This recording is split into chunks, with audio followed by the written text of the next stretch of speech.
After 17 years of work, she receives a useless plot of land until she hears a strange sound in the soil.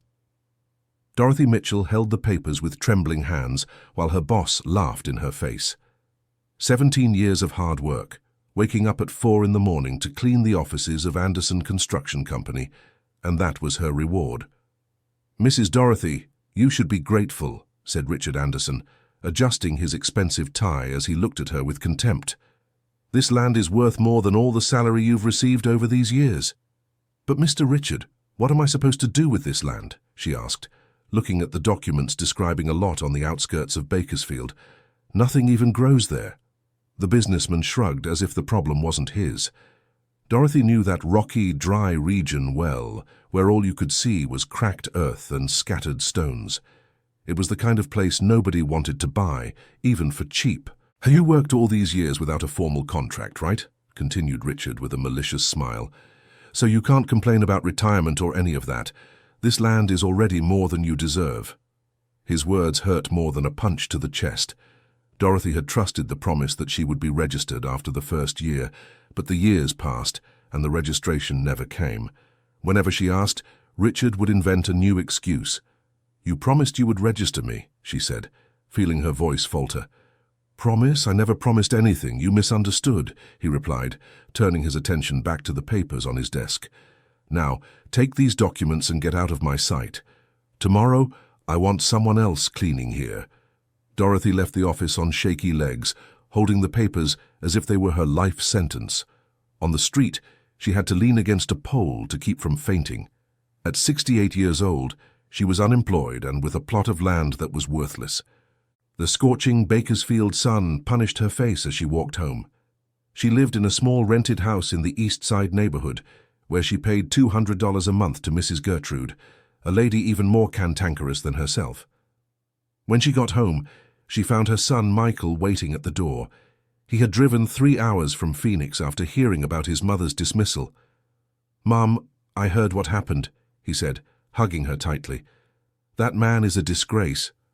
"Michael, my son, I don't know what I'm going to do now," she vented, showing him the land documents. "Look at what he gave me as payment." The 42-year-old man took the papers and studied them carefully. He had a degree in accounting and knew how to read contracts better than his mother. "Mom, legally this is worthless. He gave you a piece of land. Nobody wants to get rid of his labor obligations," explained Michael, shaking his head. "We need to sue him." "A lawsuit costs money, son, and so does a lawyer." "We'll figure it out. Let me see if I know someone who can help." That night, Dorothy could barely sleep. She kept thinking about how she had wasted so many years of her life trusting Richard Anderson's words. She always arrived early, cleaned everything meticulously, never missed a single day, and in the end, she was discarded like old trash. The next morning, she decided to see the land she had inherited in person. She took 2 buses and a van to reach the area, located 15 kilometers from downtown Bakersfield.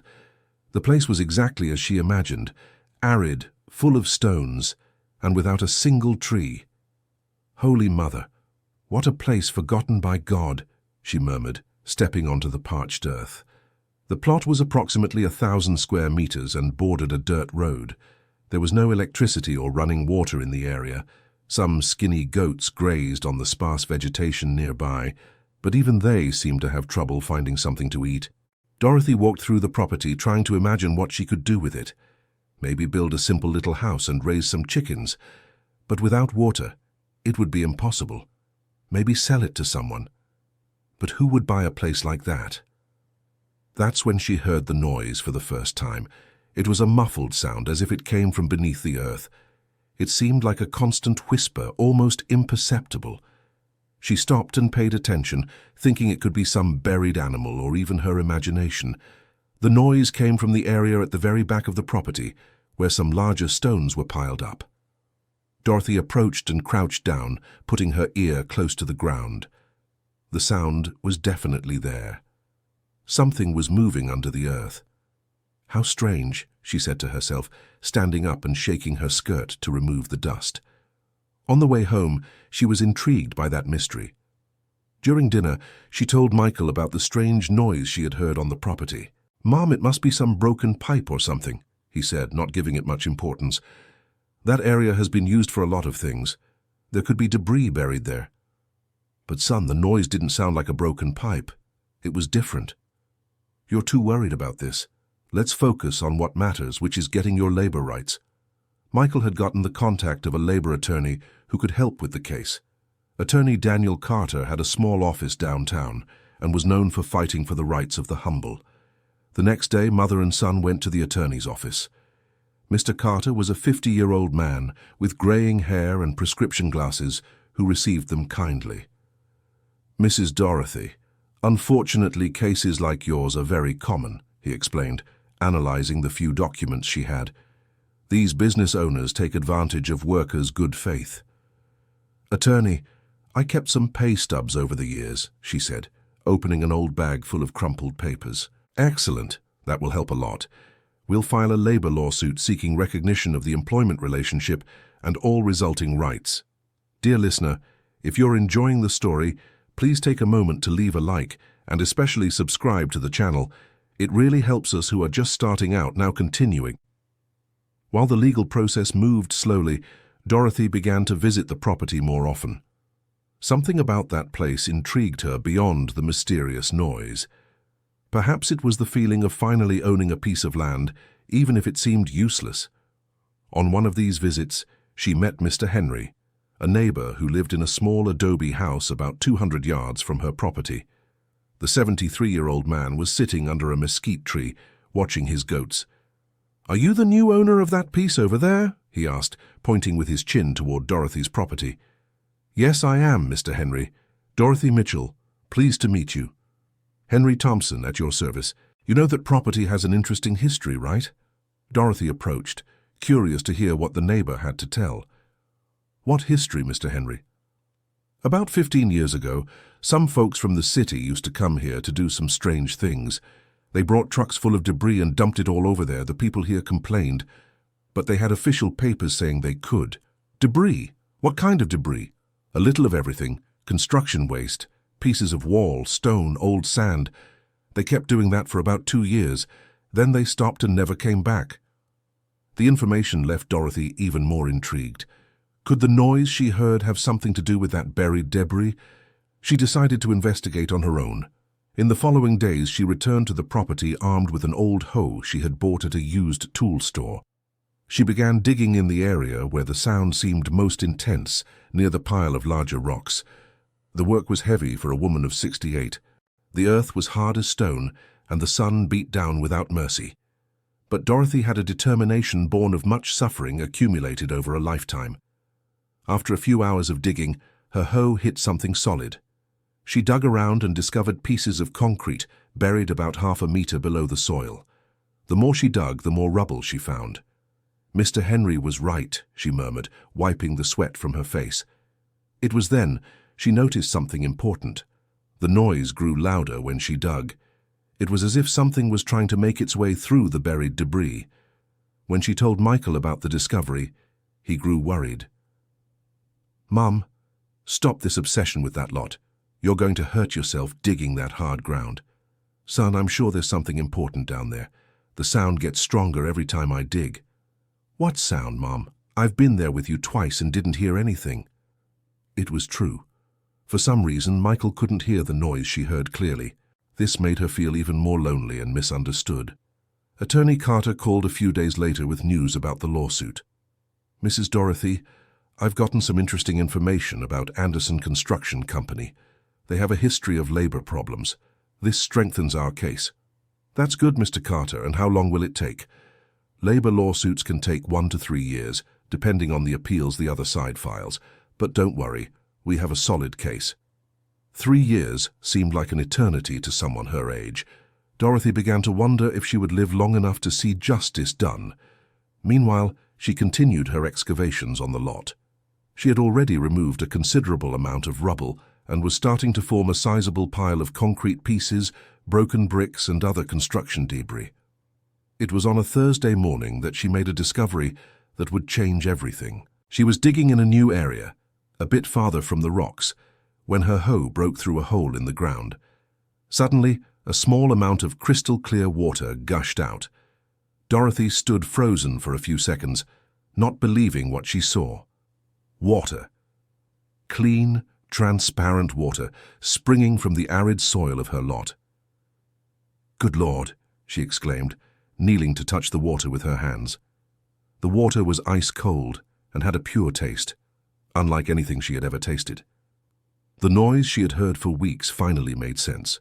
It was the sound of water running underground, trying to find a way out through the rubble that had been dumped there. She ran to Mr. Henry's house to share the discovery. "Mr. Henry, Mr. Henry, the water!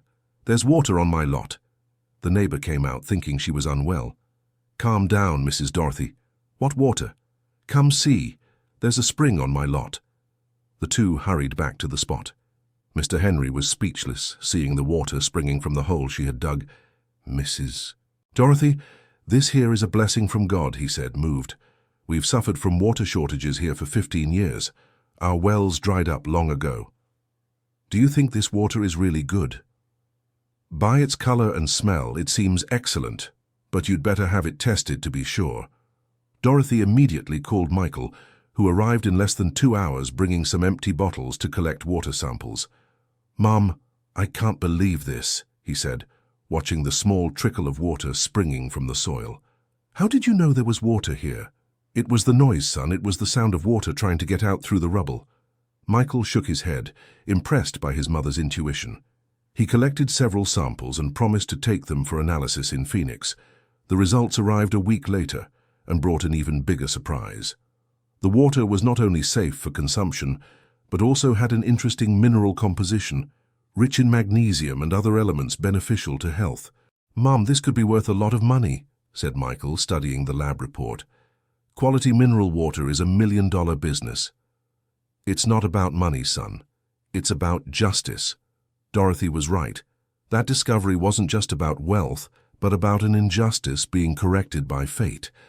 The land Richard Anderson had given to get rid of her was, in fact, a hidden treasure.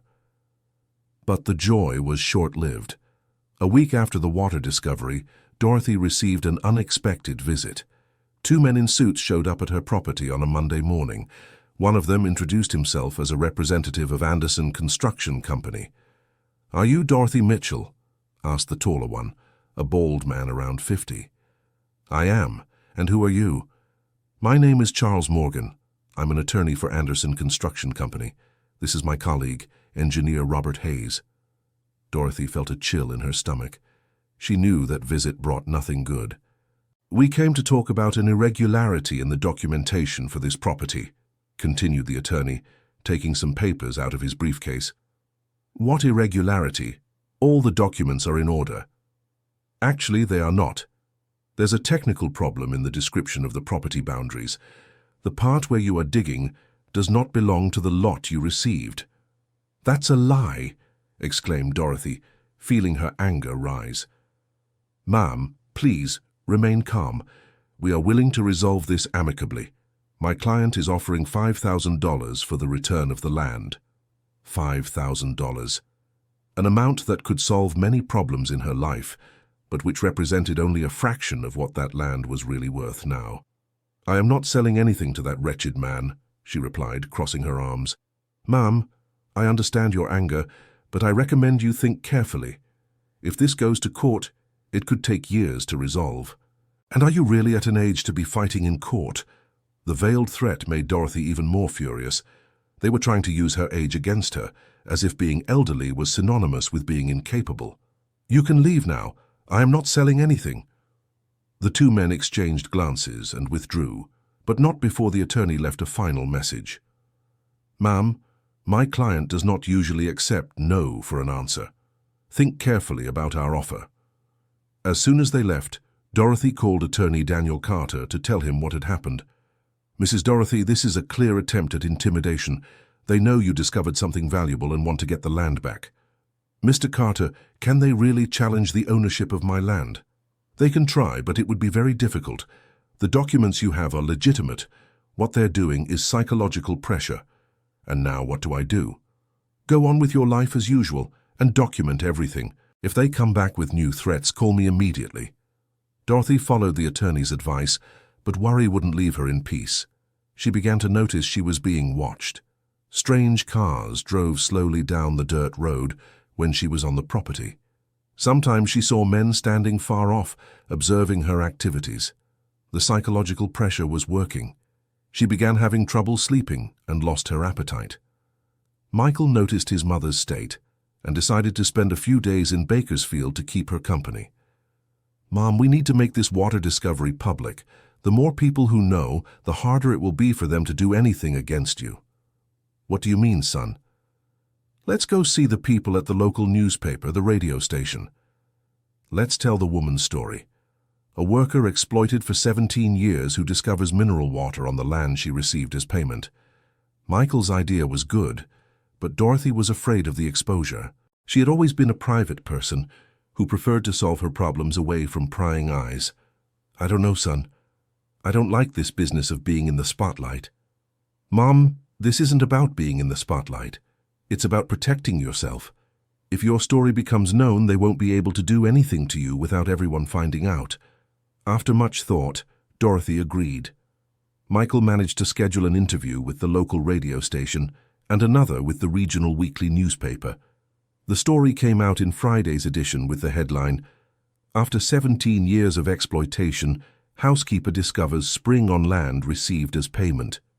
The story moved many readers and listeners in the region, but the repercussion also brought unexpected consequences. On Saturday morning, Dorothy found the spring contaminated with some kind of oil or chemical that had left the water dark and with a strong smell. "My God, who did this?" she cried, seeing her discovery ruined. Mr. Henry, who had come to help her clean the area, shook his head indignantly. "Mrs. Dorothy, this was the work of bad people. Nobody does an evil thing like this by accident." "Mr. Henry, do you think the water will go back to normal?" "It might. It might not. It depends on what they dumped in there. The best thing is for you to run new tests." Dorothy felt as if a piece of her heart had been torn out. That water represented much more than money. It was proof that her intuition was right, that she wasn't just a crazy old lady digging in the dirt for no reason. She called Attorney Carter and told him about the sabotage. "Mrs. Dorothy, this is a crime. We have to file a police report." "Mr. Carter, how are we going to prove it was them?" "We won't be able to prove it directly, but this will be on the record. And if it happens again, it will establish a pattern of harassment." The report was filed, but everyone knew it would hardly lead to anything concrete. The police in Bakersfield had more urgent problems to solve than an elderly woman's fight with a powerful businessman. Dear listener, if you're enjoying the story, please take a moment to like and especially subscribe to the channel. It really helps us who are just starting out. Now continuing. The weeks that followed were the most difficult in Dorothy's life. The contamination of the spring was only the beginning of a series of harassments and acts of sabotage. First, they started spreading rumors that she had mental problems. Neighbors she barely knew began to whisper when she passed by, pointing and making comments about the old lady who thinks she found treasure. Then came the more direct intimidation. Strange men would show up on the property when she was alone, claiming to be employees of public agencies doing routine checks. They always arrived without official documents and asked questions about her activities. "Do you have a permit to do excavations here?" asked one of them, a large, mean-looking man who said he was a city inspector. "I'm digging on my own land," she replied, trying to stay calm. "Ah, but to excavate you need authorization, you know, especially if you're looking for groundwater." "Where is your identification?" The man made up some excuse and left, but Dorothy understood the message. They wanted to make her give up through fear and intimidation. The pressure also came from another side. Mrs. Gertrude, the owner of the house where she had lived for 5 years, appeared with an unexpected proposal. "Dorothy, I need you to vacate the house by the end of the month." "What do you mean, Mrs. Gertrude? I've always paid the rent on time. It's just that my son is moving here. He needs the house for himself." Dorothy knew that was a lie. Mrs. Gertrude's son had been living in New York for 10 years and had never shown any interest in returning to Bakersfield.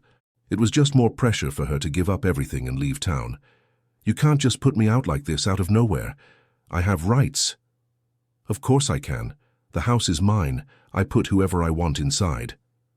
The situation was becoming unbearable. Dorothy found herself pressured from all sides, with nowhere to run. That's when she decided to take a desperate step.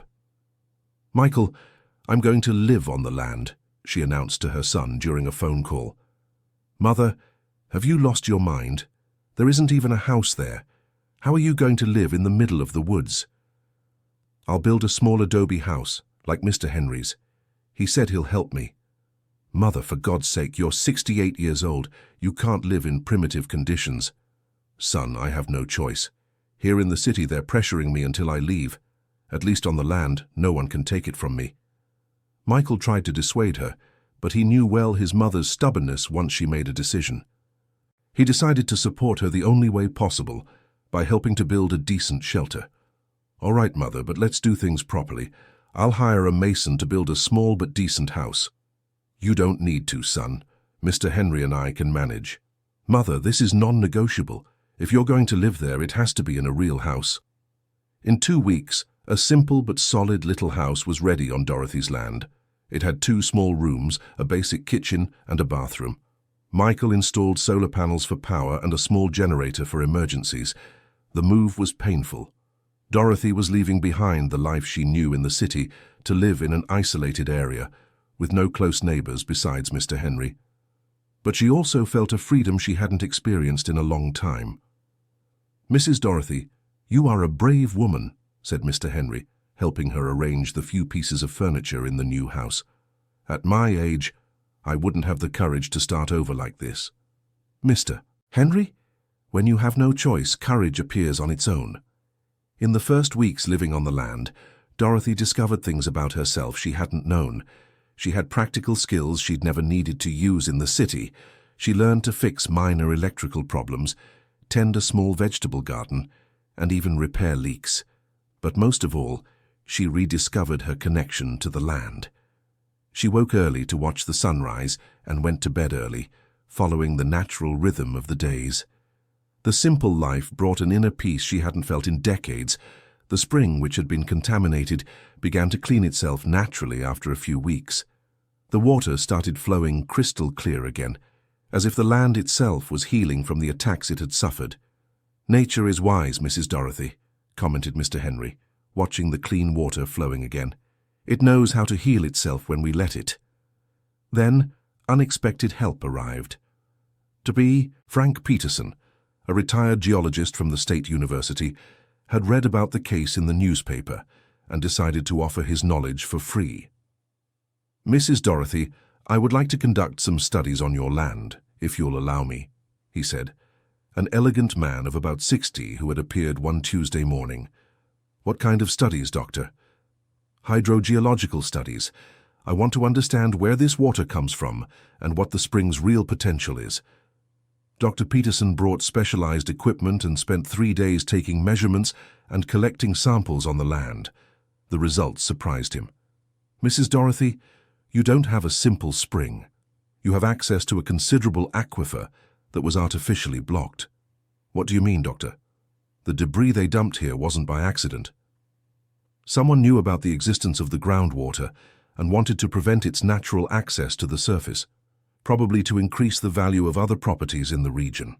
The revelation completely changed the perspective on what was happening. This wasn't just a heartless boss trying to get rid of an employee. It was a calculated scheme to hide water resources and manipulate land values. "Doctor, does this mean they knew about the water when they gave me the land?" "It's very likely. And if they knew, they may be committing an environmental crime by hiding water resources in a region suffering from water scarcity." Dr. Peterson offered to prepare a complete, free technical report, which could be used as evidence in a potential lawsuit. He also suggested contacting the district attorney's office to investigate possible environmental crimes. But before Dorothy could take any action, she received another intimidating visit. This time, 3 men presented themselves as representatives of a sanitation company. "Ma'am, we're here to notify you of irregularities in the use of water resources on this property," said the group's leader, a man in a dark suit who didn't properly identify himself. "What irregularities?" "The water springs naturally on my land. You cannot exploit water resources without a license from the competent authorities. That is a crime against the environment." "I'm not exploiting anything. I just discovered there's water here." "But you are using this water, aren't you? And letting other people use it too. That constitutes commercial exploitation." It was true that some neighbors came to fetch water from Dorothy's spring. The region had suffered from supply problems for years, and the clean fresh water was a blessing for local families. But calling that commercial exploitation was absurd. "I don't charge anyone for the water," she defended herself. "You don't charge now, but you could start charging. And even by giving it away, you are interfering with the region's water distribution system." The men left an official-looking paper resembling a notice and departed. Dorothy immediately called Attorney Carter. "Doctor, can they forbid me from using the water on my own land?" "Mrs. Dorothy, this paper doesn't even look official. It doesn't have a public agency letterhead or a recognized signature. It's just another attempt at intimidation." "But what if it's true? What if it really is a crime to use this water?" "It is not a crime to use water that springs naturally on your property for your own consumption and for donation. What would be a crime is commercial exploitation without a license. But that's not what you're doing." The lawyer suggested she seek guidance from the competent environmental agencies to regularize the water use and protect herself from future accusations. Dorothy spent the following days researching water resource usage rights. She discovered the legislation was complex, but that rural landowners had specific rights over water that sprang on their land, especially for domestic and animal consumption. It was during this research that she discovered something alarming. The region where her land was located had been the subject of a hydrological study 15 years ago, exactly during the period when the debris was dumped on the site. The study, conducted by an environmental consulting firm, identified several points with potential for artesian well drilling. One of those points was exactly where her spring was. "Mr. Henry, they knew about the water from the beginning," she told her neighbor, showing the documents she had found online. "Then why did they dump debris right here? To hide the water and be able to buy the land cheaply later. If they knew there was good water here, the price would be much higher." The puzzle was coming together. Richard Anderson and his construction company had access to the hydrological study through their contacts in the public sector. They knew exactly where the water resources were and plotted to hide them. The plan was simple: dump debris at the points where water could naturally spring up, let the area become devalued, and then buy everything at low prices. When the right moment arrived, they would just need to remove the debris and exploit the water. Giving the land to Dorothy as payment for years of unregistered work was just a way to get rid of an inconvenient witness and still maintain control over the area through apparent generosity. "Mrs. Dorothy, this is much more serious than we imagined," said Dr. Peterson when she showed him the documents she had found. "This is an elaborate fraud that harms the entire local community." "Doctor, what can I do?" "First, we'll document everything very well. Then we'll take this information to the district attorney's office and the environmental agencies." Dr. Peterson spent another week on the land, this time accompanied by 2 fellow geologists. They made a complete mapping of the region and confirmed that the aquifer extended over a much larger area than initially imagined.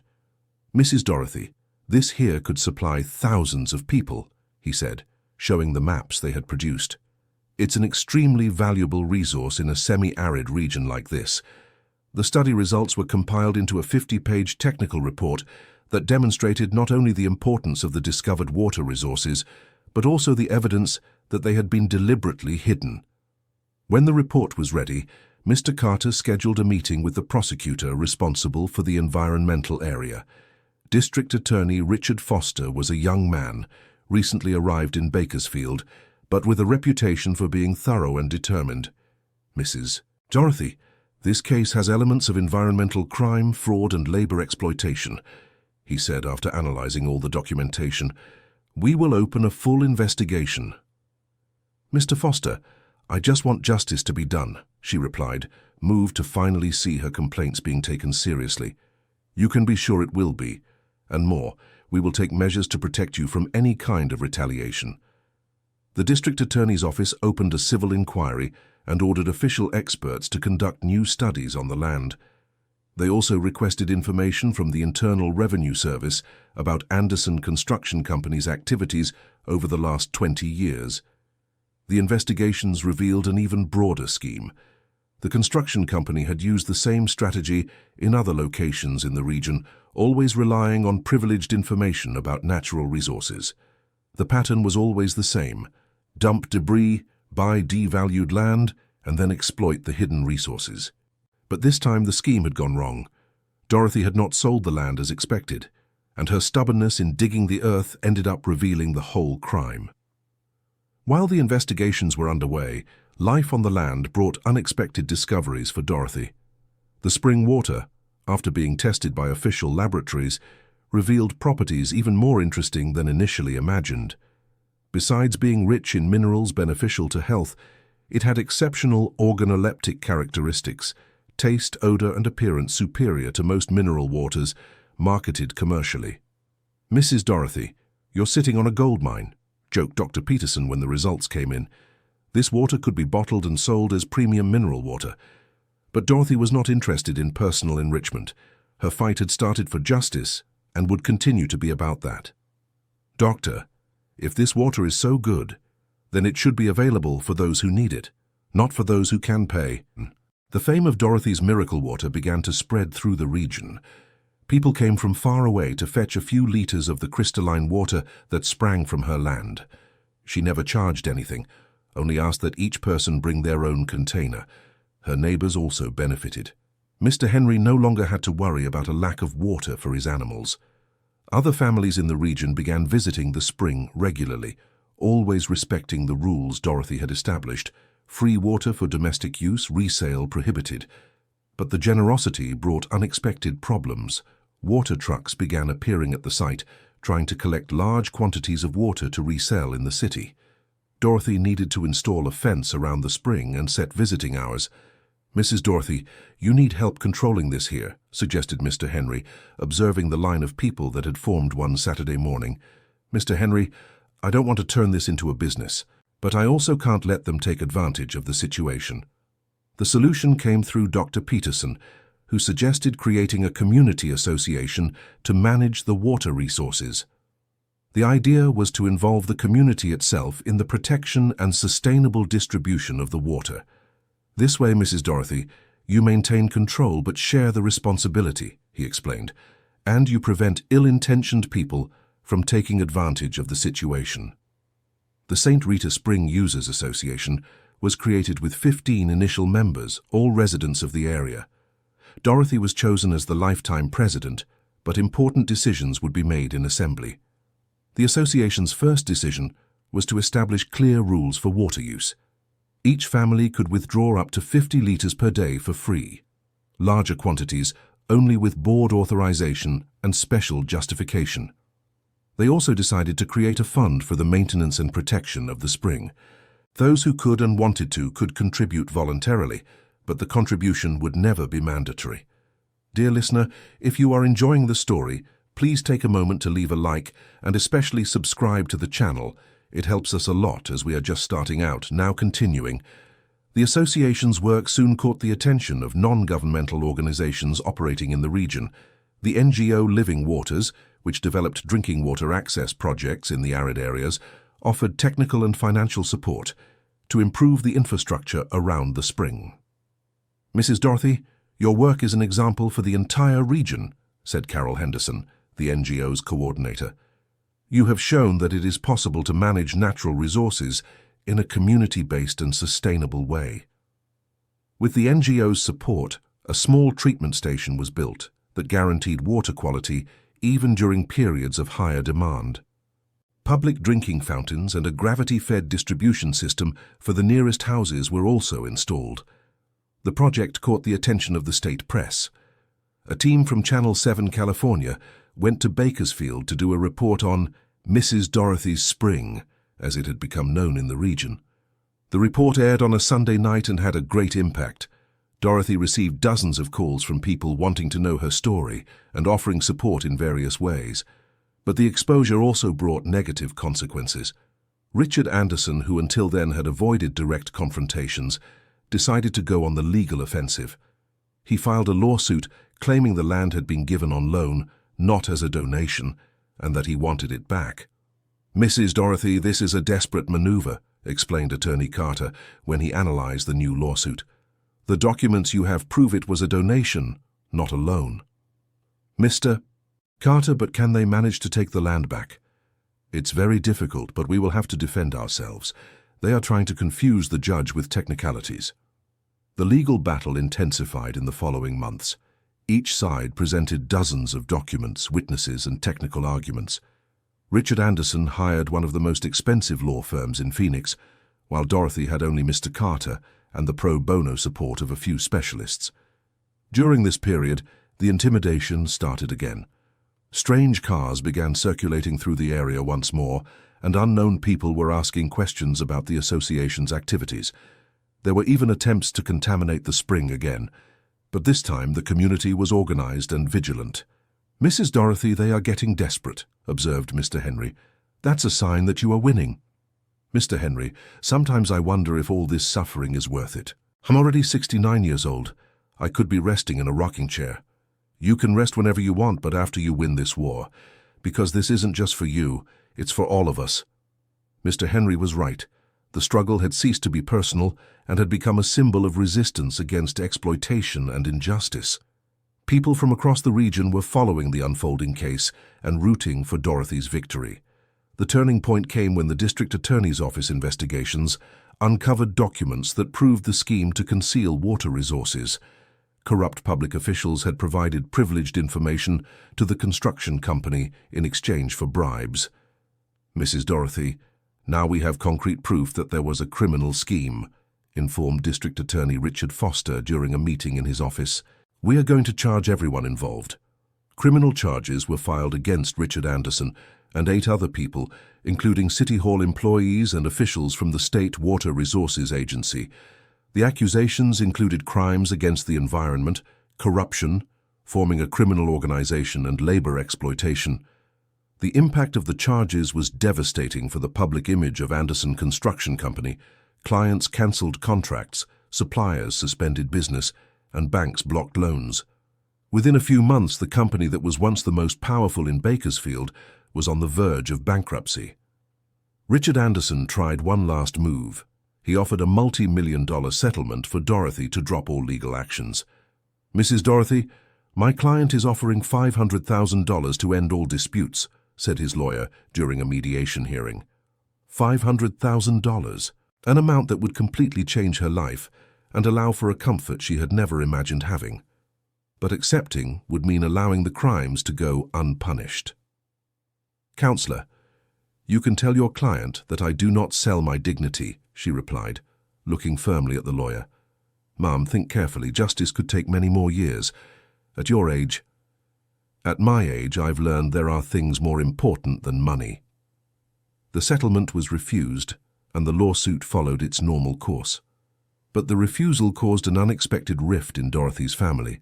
Michael, who had always supported his mother unconditionally, began to question her decision. "Mum, $500,000 would solve all our problems.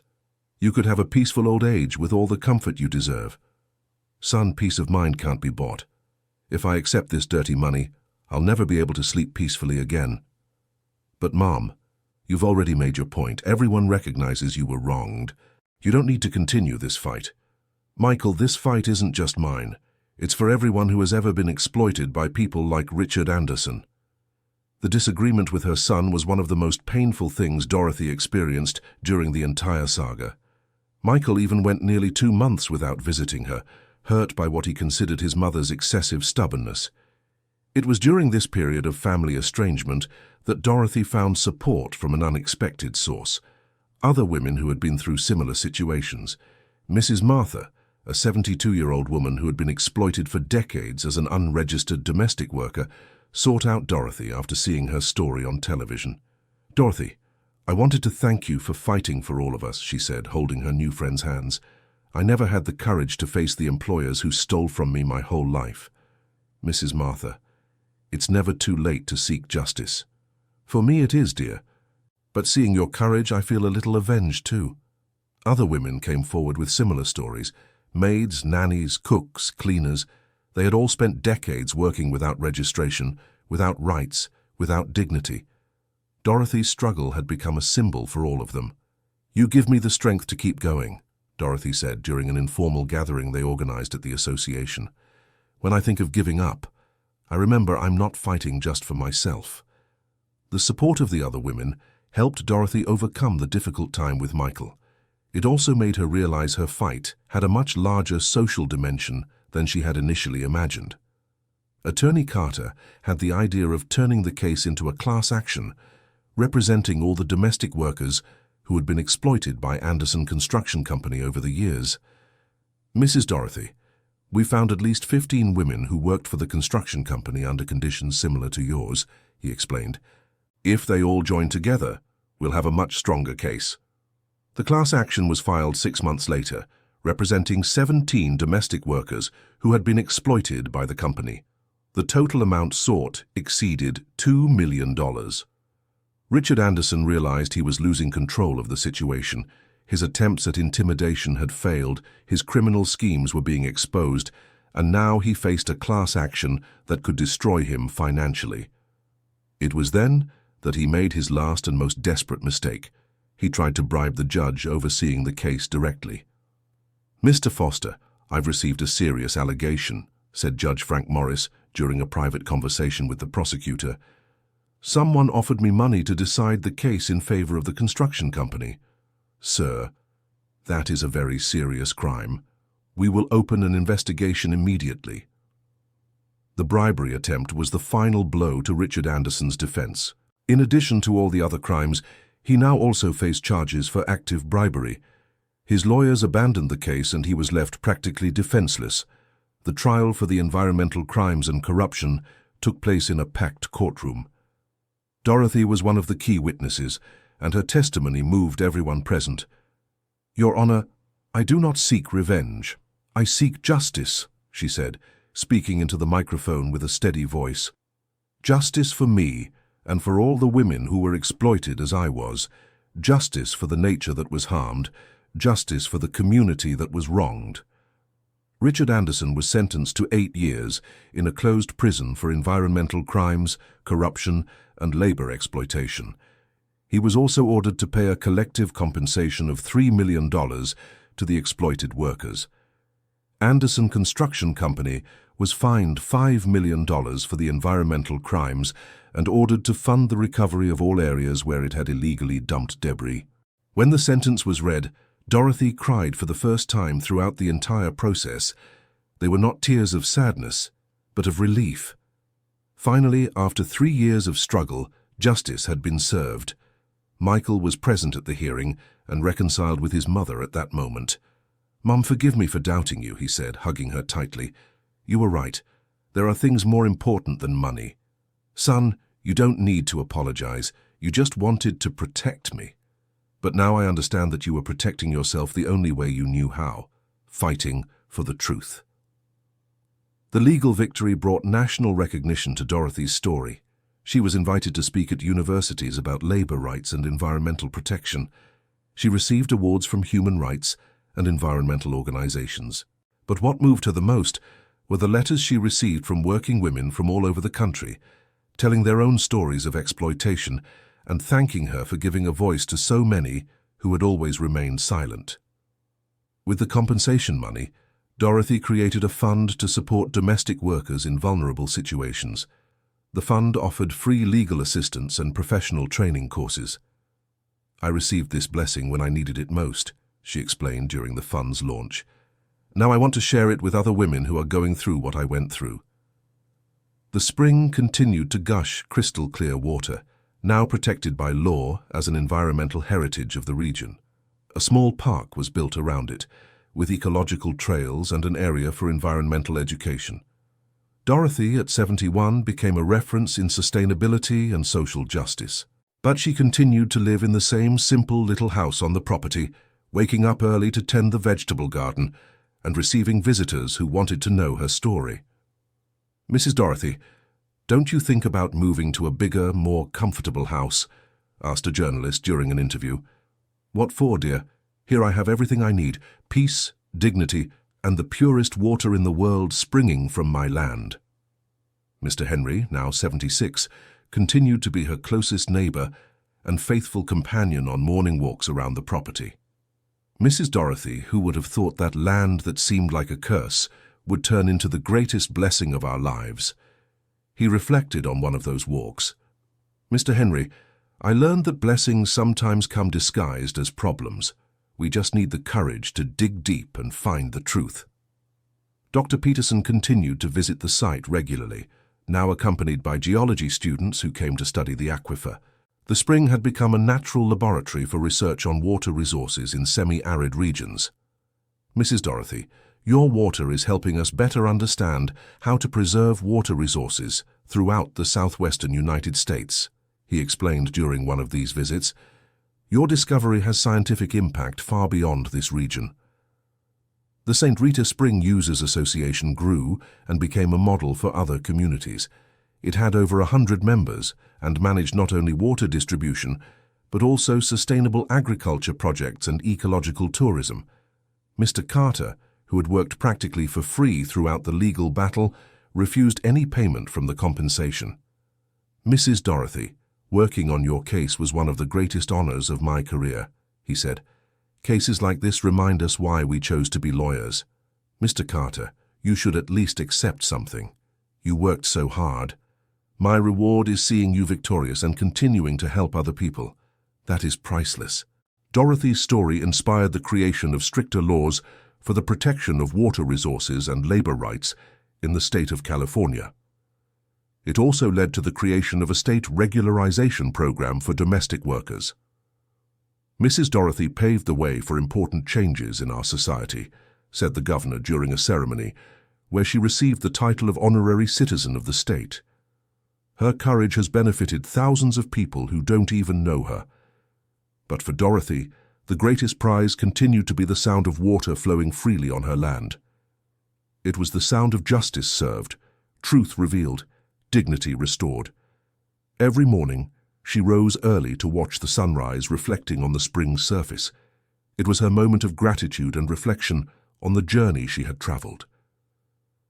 "Thank you, Lord, for giving me the strength not to give up," she murmured in her morning prayers. "And thank you for turning my greatest pain into the greatest joy of my life." The pain of having been exploited for 17 years had turned into the joy of being able to help other women avoid the same suffering. The land that seemed like a punishment had revealed itself as a divine gift. District Attorney Richard Foster, the prosecutor who had taken the case forward, visited Dorothy periodically to follow the developments of the legal proceedings. "Mrs. Dorothy, the conviction of Richard Anderson has set a precedent for dozens of other similar cases," he informed her during one such visit. "Other business owners are being investigated for similar practices." "Mr. Foster, that makes me very happy. It means our fight was not in vain." "On the contrary, your fight is saving many others from going through what you went through." The drought seasons, which were once a cause for despair in the region, were now faced with greater calm. Dorothy's spring remained constant even in the most critical periods, ensuring water for the entire community. "It's a real miracle," commented Mrs. Martha, who had moved closer to the spring. 40 years living here, and I had never seen anything like it." "Mrs. Martha, the miracle isn't the water. The miracle is that we learn to work together to protect what is ours." Dorothy's wisdom impressed everyone who knew her. At 72, she had become a natural leader, consulted by the community on the most diverse matters. Young people from the region sought her advice about professional life. She always said the same thing: work with dignity, demand your rights, and never let anyone exploit you. Older women sought her out looking for encouragement to face difficult situations. Her advice was always, "If I managed it at 68, you can too. It's never too late to fight for justice." The spring continued to be studied by researchers from various universities. They discovered the water had unique properties, a result of the specific mineral composition of the region's subsoil. Mrs. Dorothy, this water could be sold for very high prices in the premium water market, suggested a business owner who had become interested in the venture. Young man, this water is not for sale. It never has been and it never will be. It belongs to the community and that's how it will stay. But you could become rich. I am already rich. I have health, peace, true friends, and the satisfaction of having done the right thing. What greater wealth is there than that? The business owner left without understanding the answer, but everyone present applauded Dorothy's wisdom. Michael had moved permanently to Bakersfield and worked in administering the social projects created by his mother. Their relationship had grown much stronger after their reconciliation. "Mum, I am so proud of you," he said during a Sunday lunch. "You taught me that there are things worth fighting for, even when they seem impossible. Son, you have always been my pride. You just needed to learn that sometimes the hardest path is the right one. And now I understand that. That's why I decided to change my life and come work here with you." Michael's change had been a surprise to everyone. He left a well-paid job in Phoenix to dedicate himself to his mother's social projects, earning much less but having much more personal satisfaction. "Son, are you sure you're not sacrificing yourself for me?" "Mum, for the first time in my life, I feel like I'm doing something truly important. It's not a sacrifice, it's fulfillment." Dorothy Mitchell's grandchildren, Michael's children, also started visiting their grandmother more often. They would play in the spring's crystal-clear waters and listen to her stories about the fight for justice. "Grandma, tell us again how you found the water." Her 8-year-old granddaughter Emily would always ask. "Oh, my dear, it was like this. I heard a noise coming from under the ground. Everyone said it was all in my head, but I knew there was something there." "And you weren't scared to dig all by yourself?" "I was, Emily. But sometimes you need to have courage even when you're scared. The important thing is to do what you know is right." The grandmother's stories became life lessons for her grandchildren, who grew up learning about persistence, courage, and justice through the examples she had set. The area around the spring was completely transformed. What was once an arid, abandoned area was now a small green oasis, with community gardens, fruit trees, and even a small pond that had formed naturally from the spring's excess water. "Mrs. Dorothy, you've turned this place into a paradise," commented Carol Henderson from the NGO Living Waters during one of her visits. "Carol, I just uncovered what was already here. Nature did the rest by itself when we stopped mistreating it." Dorothy's example inspired other community-managed natural resource projects throughout the southwestern United States. Delegations from other states came to see the model of the St. Rita Spring Users Association. "You've created something unique here," said a researcher from the State University of Arizona. "A model of sustainable development that respects both the environment and the needs of the community." "Professor, we just did what had to be done," Dorothy replied humbly, "taking care of our land and our people." Years after the spring's discovery, Dorothy kept learning new things. She took a basic computer course so she could reply to emails from people all over the world interested in her story. "Mr. Henry, just imagine, a 73-year-old woman messing around on a computer," she joked, trying to type a reply to a German student researching water resource management. "Mrs. Dorothy, you're not old. You're experienced, and experience is the most valuable thing there is. Mr. Henry, you always have the right words at the right time." Their friendship had grown even stronger over the years. They were companions on walks, in conversation, and in dreaming about the community's future. Dr. Peterson published a book about the case, with all royalties going to the Domestic Workers Support Fund. The book became an academic reference and also an inspiration for ordinary people. "Mrs. Dorothy, your story proves that an ordinary person can make an extraordinary difference when fighting for what is right," he wrote in the dedication. "Doctor, anyone can do what I did. They just need the courage to listen to their own conscience." The spring had become a pilgrimage site for people seeking inspiration and spiritual renewal. Dorothy always received everyone with affection, offering fresh water and words of encouragement. "Mrs. Dorothy, how do you manage to keep such serenity after everything you've been through?" asked a visitor who had faced similar problems. "My dear, I learned that anger hurts the one who feels it more than the one who caused the problem. I'd rather spend my energy building good things than holding on to grudges. But don't you feel outraged when you remember the injustices? I feel sad, yes. But I also feel grateful because those injustices led me to discover strengths I didn't know I had. And they allowed me to help other people. Dorothy Mitchell's wisdom impressed psychologists and therapists who visited the place. Through experience, she had developed a deep understanding of resilience and overcoming adversity. You could give lectures on personal development, suggested a psychologist from New York. Doctor, I don't know how to speak fancy or use difficult words. I only know how to tell my story and hope it serves as an example for someone. But that's exactly what people need to hear. Real stories of overcoming, not complicated theories. Dorothy ended up accepting a few invitations to tell her story at events about human rights and sustainability. She always spoke with simplicity, but her words deeply touched the audience. "I'm not a heroine," she always said at the end of her talks. "I'm just an ordinary woman who refused to accept injustice. Any one of you can do the same when the time comes." Applications arrived from universities all over the world wanting to study the Mitchell model of sustainable community management. Japanese, German, American, and researchers from several other countries visited the spring. "Mrs. Dorothy, you've become internationally known," a journalist informed her during an interview. "Really, how about that? A person who barely knew how to read properly when this all started is now studied by doctors from all over the world.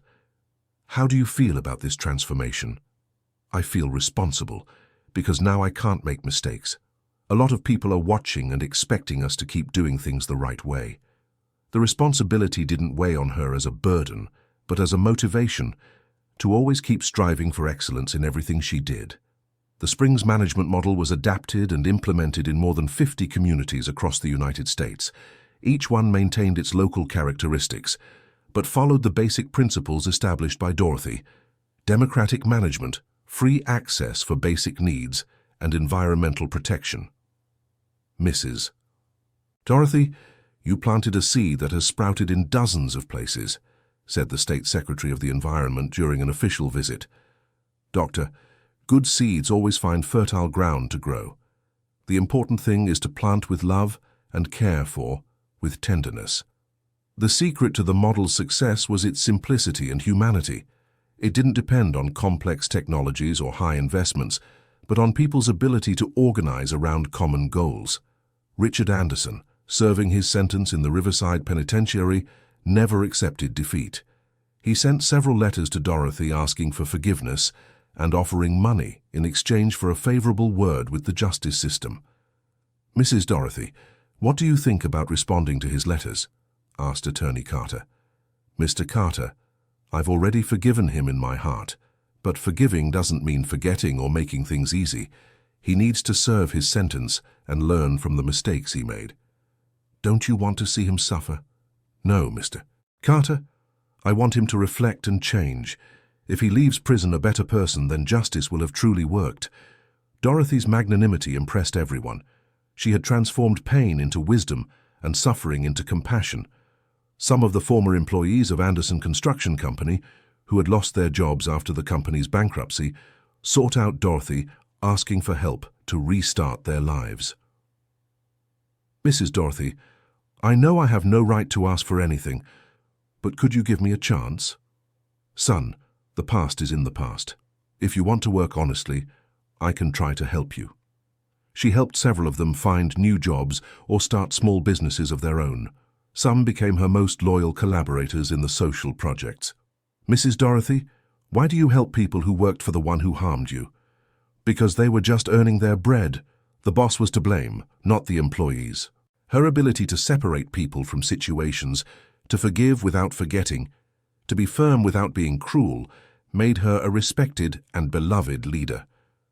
The spring kept bubbling with crystal-clear water, now protected by an environmental reserve created by a state decree.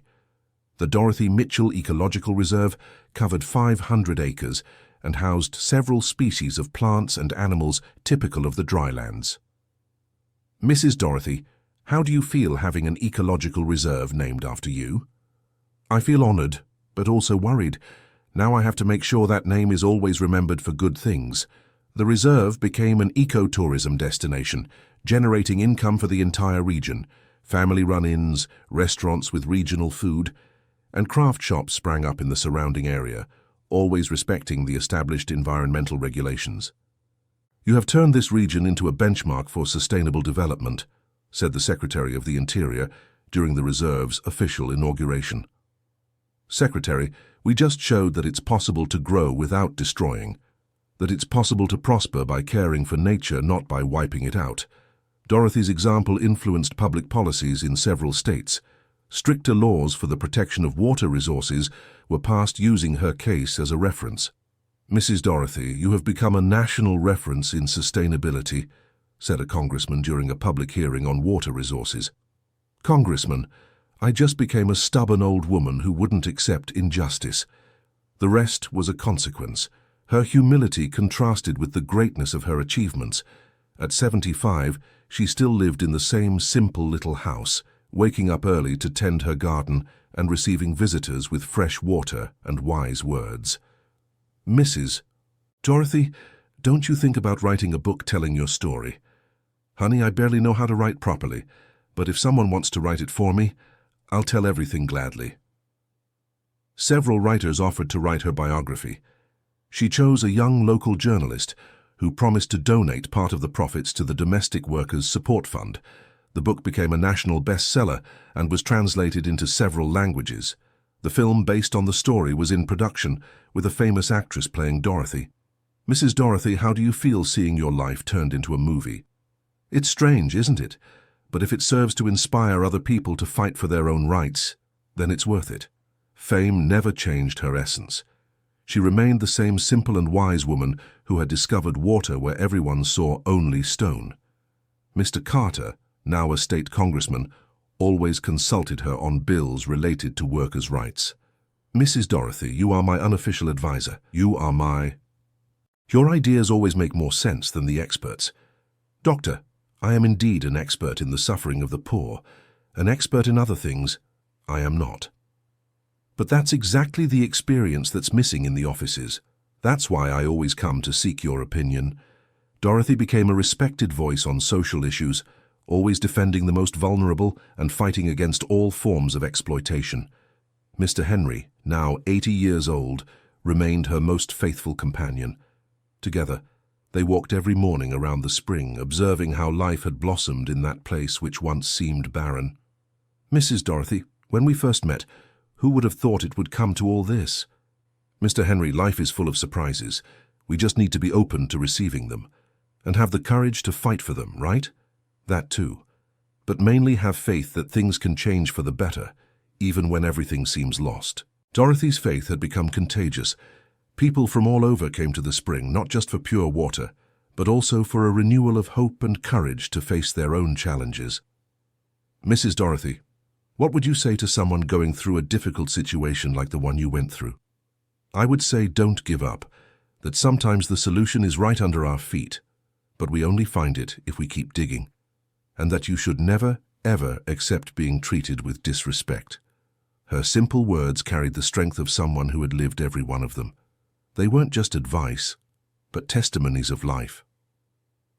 The St. Rita Spring Users Association had grown and transformed into a federation that brought together over 100 communities across the southwestern United States. All followed the principles established by Dorothy: democratic management, environmental sustainability, and social justice. "Mrs. Dorothy, you've created a movement," said the Federation president during a general assembly. "I didn't create anything. I just showed that when people come together for a just cause, things happen." The movement had become a significant political force, influencing elections and public policies throughout the region. Candidates sought Dorothy's support, knowing her word carried weight with the communities. "Mrs. Dorothy, don't you think about running for public office?" "Dear, I already have a job, taking care of the spring and helping those in need. I don't need a title for that." Her refusal to get directly involved in partisan politics only increased her prestige. She was seen as someone above petty interests, focused solely on the common good. Scientific studies of the spring continued to reveal surprises. The water had developed a unique microbiota with natural probiotic properties that could have medical applications. Mrs. Dorothy, this discovery could be worth millions in the pharmaceutical industry, explained an American researcher. Doctor, if this water can help cure illnesses, then it should be available to those who need it, not to those who can pay. But you could license its use and direct the royalties to your social projects.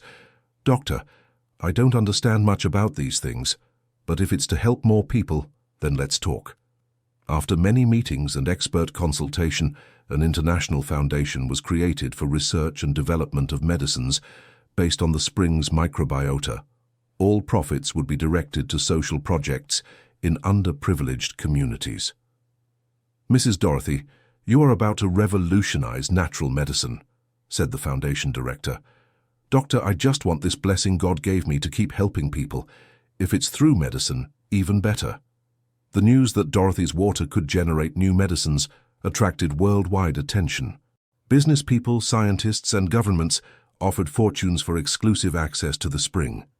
Mrs. Dorothy, they are offering billions of dollars, informed Michael, impressed with the proposals arriving daily. Son, billions of dollars can't buy the peace I have here, nor the certainty of doing the right thing.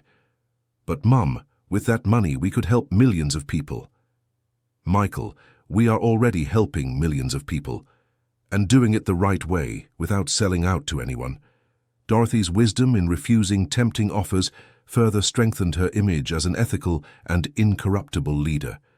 Governments from various countries began consulting her on policies for sustainable natural resource management.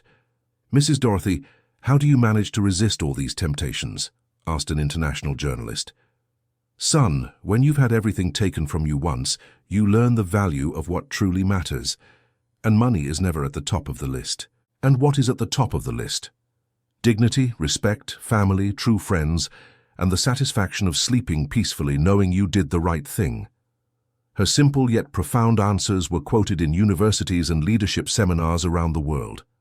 Dorothy had unwittingly become a philosopher of practical living. The region around the spring continued to develop sustainably. Technical schools were created to train young people in environmental management and community development. Mrs. Dorothy, these young people are learning from your example, said the principal of one of the schools. Teacher, they are learning that it's possible to change the world starting in your own backyard. The young people trained in these schools became multipliers of the model in other regions.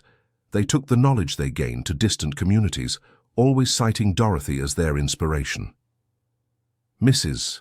Dorothy, you've become a living legend, said one of these young men upon returning from a mission in the state of Nevada.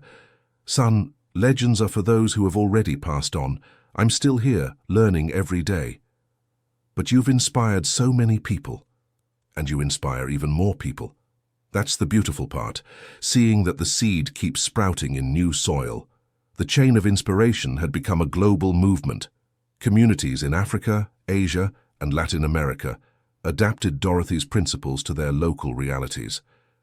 Mrs. Dorothy, letters arrive from communities all over the world telling how they are applying your ideas, said Michael, organizing the international correspondence. What a joy, son. Who would have thought an old woman from Bakersfield would have ideas useful to so many different people?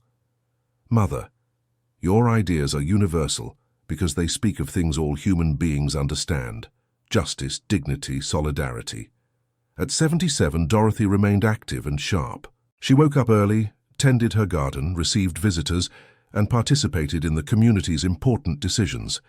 Her health was enviable for someone her age. Mrs. Dorothy, what's the secret to your vitality? Asked a geriatric doctor who visited the region. Doctor, I think it's having a purpose. As long as I know I can help someone, I'll have a reason to get out of bed every day. And your diet? Physical activity? That helps too. But the main thing really is peace of mind. When you are at peace with your choices, the body also becomes stronger. Medical studies confirmed her empirical observations. People involved in altruistic activities and with a sense of purpose really showed better physical and mental health.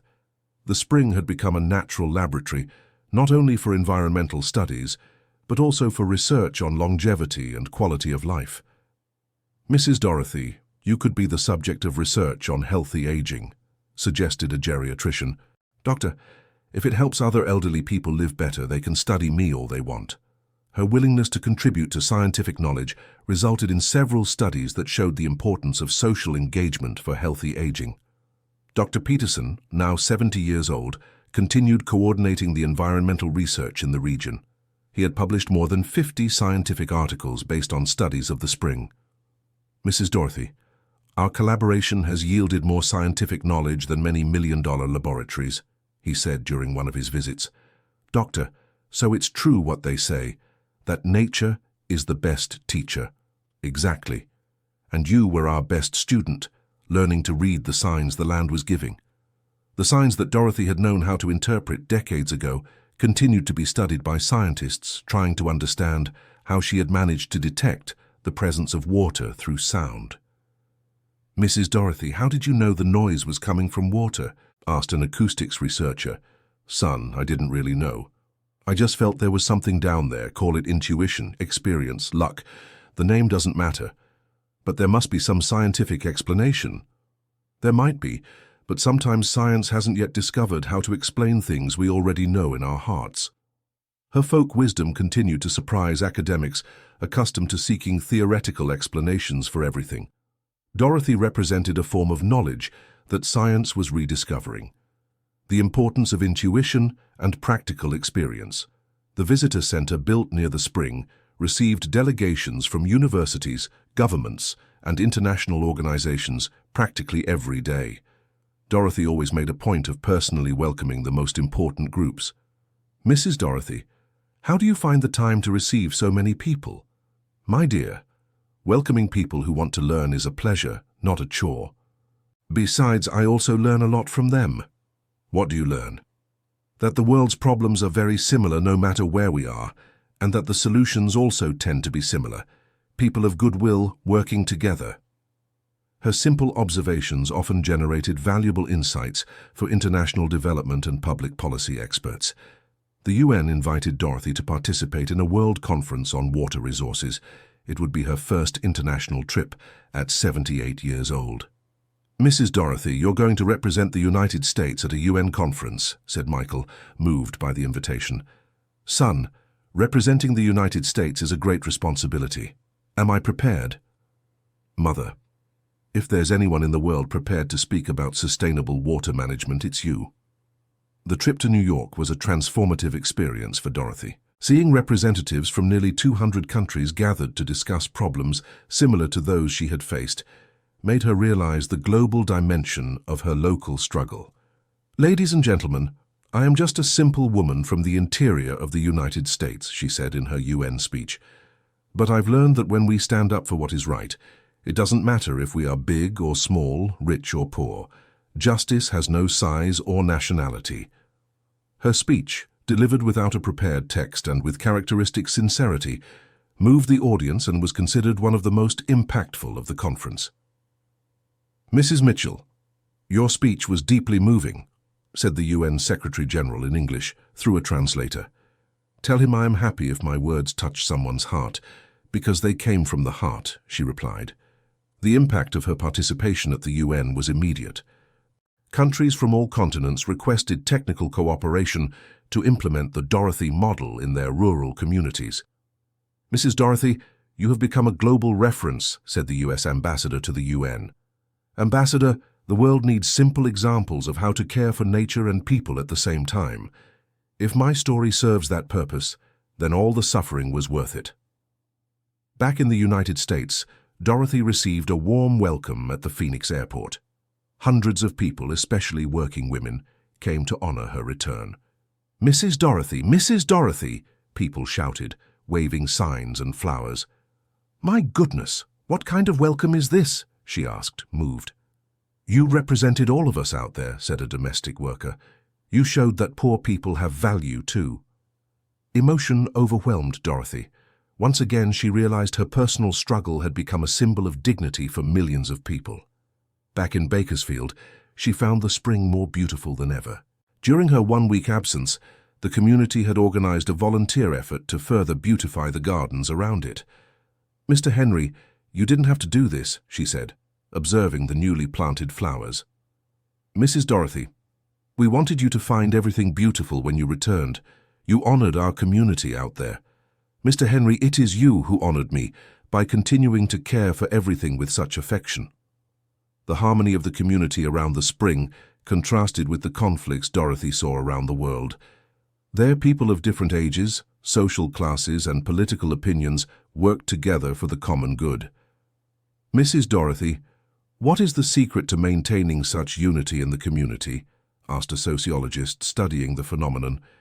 "Professor, the secret is that we always remember we are working for something greater than ourselves. When the goal is noble, people put aside their minor differences. And when conflicts arise, we sit down, talk, and remember why we are here. That usually resolves it." Her ability to mediate conflicts had become legendary. People from other regions sought her help to resolve community disputes.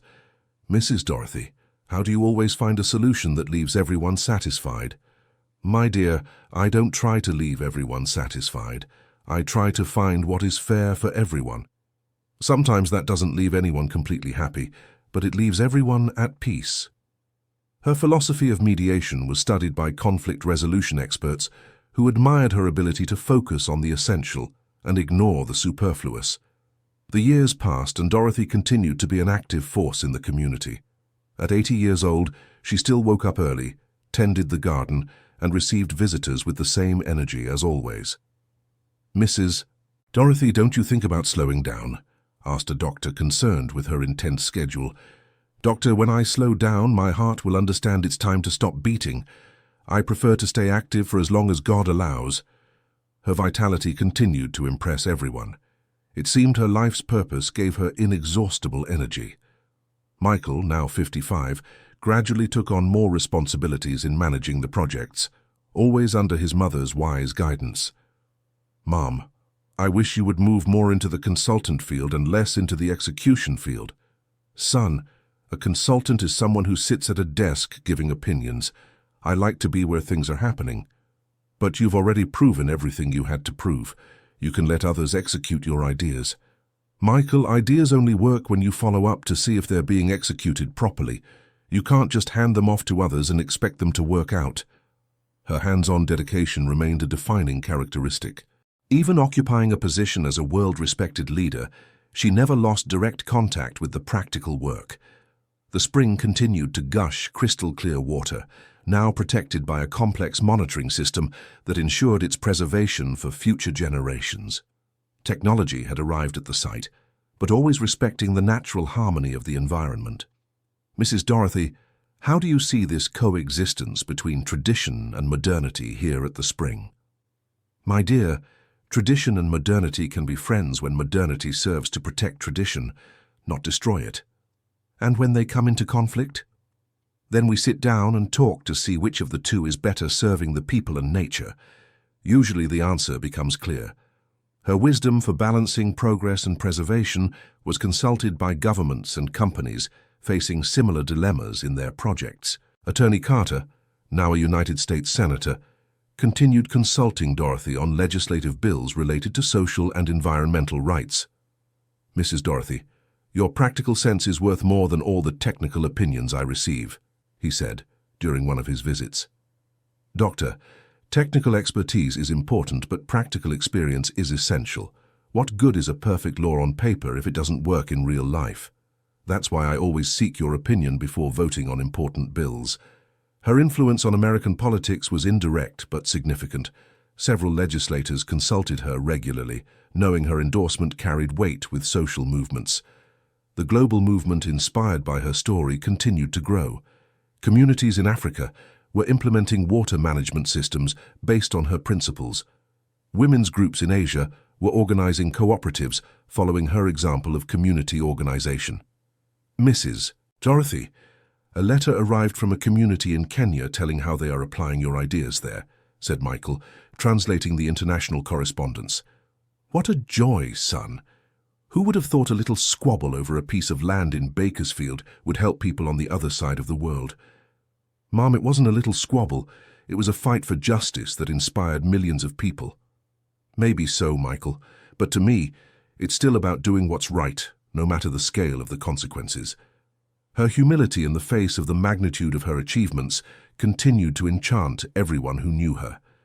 The research center built near the spring had become a world reference in sustainable development. It received researchers from dozens of countries who came to study not just the technical aspects of the project, but primarily its human dimension. Mrs. Dorothy, what makes this project different from so many others around the world? Asked a researcher from Oxford University. Professor, I think it's because here we never forgot that behind every number, every chart, every project, there are real people with real needs. How so? Sustainable development isn't just about planting trees and saving water. It's about giving people dignity and hope for their children's future. Her simple but profound definitions often redirected complex academic discussions to fundamental questions of human experience. The project's economic sustainability had also proven itself over the years. Ecotourism, the sale of local organic products, and royalties from scientific research generated enough income to maintain all the infrastructure and even fund new social projects. Mrs. Dorothy, you've proven it's possible to be socially and environmentally responsible while also being economically viable, said an economist from the Economic Commission. Doctor, we've proven that when you do things right, they tend to work out in all areas. But that's not always the case. It's not easy, I agree. But when you have persistence, transparency, and a focus on the common good, things work out. The economic model developed at the Spring was being studied by international organizations as an example of conscious capitalism applied to small communities. Mr. Henry, now 85 years old, remained Benedita's most faithful companion. Despite his advanced age, he still insisted on accompanying her on her morning walks. Mrs. Dorothy, do you think we'll have time to see the end of this story? Mr. Henry, what we planted here has no end. It will keep growing long after we're gone. That's a beautiful thought, isn't it? Yes, Mr. Henry. Leaving the world a little better than we found it is the best gift we can give to those who come after. The awareness of mortality brought them not sadness, but a sense of positive urgency to continue doing good while it was still possible. Benedita began working on her memoirs, not to glorify her deeds, but to document the lessons learned along the journey. Mrs. Dorothy, why have you decided to write your memoirs now? Daughter, because I realized people are more interested in the story of the struggle than in the final outcome. And perhaps my experience can help someone going through similar difficulties. The memoir was written in simple language, focused on practical life lessons more than on the dramatic aspects of the story. I don't want people to feel sorry for me, she would say to the ghostwriter helping her. I want them to feel inspired to fight for their own causes. The book became an international bestseller, translated into more than 30 languages, but Dorothy insisted that all profits go to social projects. Mrs. Dorothy, you could become a millionaire with this book, commented the publisher. Son, I am already a millionaire. I have health, family, friends, life purpose, and peace of mind. What greater wealth is there? Her definition of wealth continued to inspire people all over the world who sought a more meaningful life beyond material success. Schools in the region included Dorothy's story in their curricula as an example of citizenship and leadership. Children learned early on about perseverance, social justice, and environmental protection through her biography. Aunt Dorothy, tell us again how you discovered the water. The children would ask during her school visits. Children, I discovered the water because I learned to listen. You too can discover amazing things if you learn to pay attention to what the world is trying to say.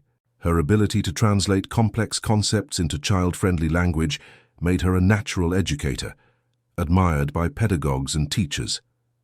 The principles developed at the Spring were codified into a set of guidelines known as the Dorothy Protocol for community-based natural resource management. The protocol was being implemented in over 200 projects spread across 5 continents.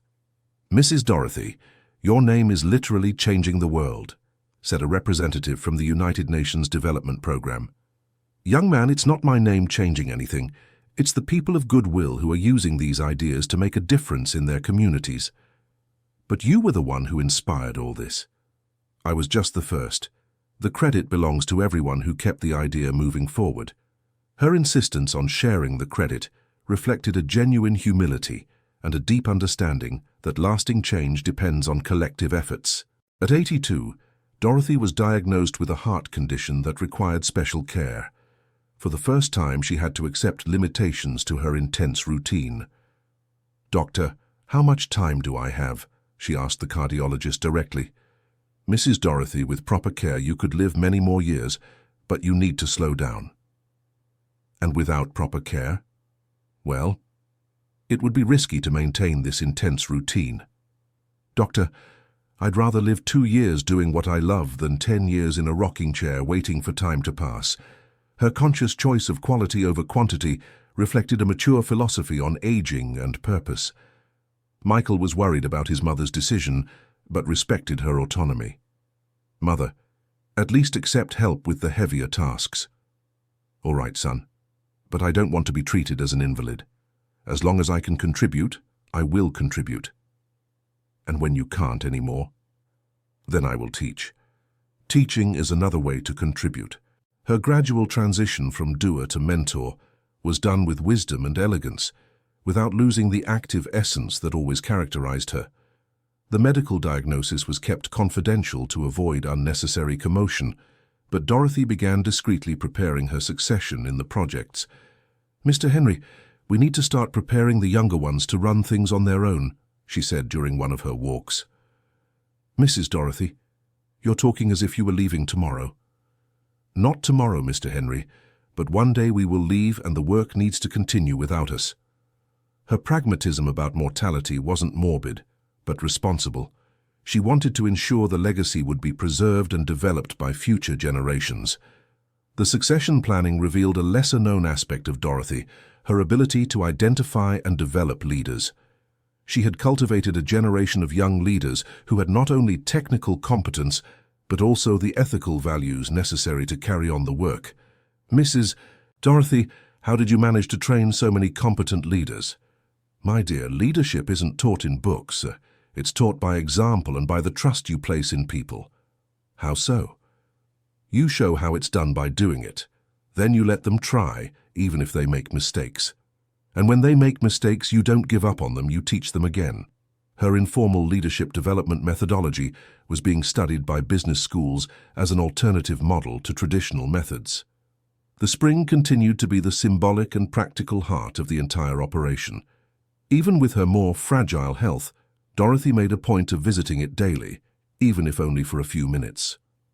"Mrs. Dorothy, why do you make a point of coming here every day?" "Because this is where it all began. It's here that I renew my energy and my faith." "What do you have faith in?" "In the goodness of people, in the strength of nature, in divine justice, and in the capacity we all have to make a difference."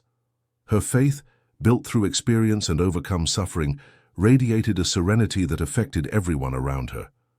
The global movement inspired by Dorothy continued to grow, now with a life of its own. Leaders trained in her school of life took the principles to remote corners of the planet, always adapting to local realities, but maintaining the humanist essence. "Mrs. Dorothy, your movement is already independent of you," observed a sociologist studying leadership phenomena. "Thank God, Professor. Movements that depend on just one person don't last. Those sustained by solid principles and prepared people last for generations." "Did you plan this from the beginning?" "I didn't plan it, Anne. But I always knew that if I wanted things to continue after me, I would have to train people capable of carrying on alone." Her long-term strategic vision had guaranteed the institutional sustainability of the movement, something rare in organizations centered on charismatic leadership. End of story. Now tell us what you thought of this story and where you are listening from. If you have something to share with us, leave it in the comments with sincere words. Do you believe Dorothy made the right decisions throughout her journey? We look forward to reading your opinion. Thank you so much for your company. Don't forget to leave your like and Most importantly, subscribe to the channel so you don't miss other moving stories.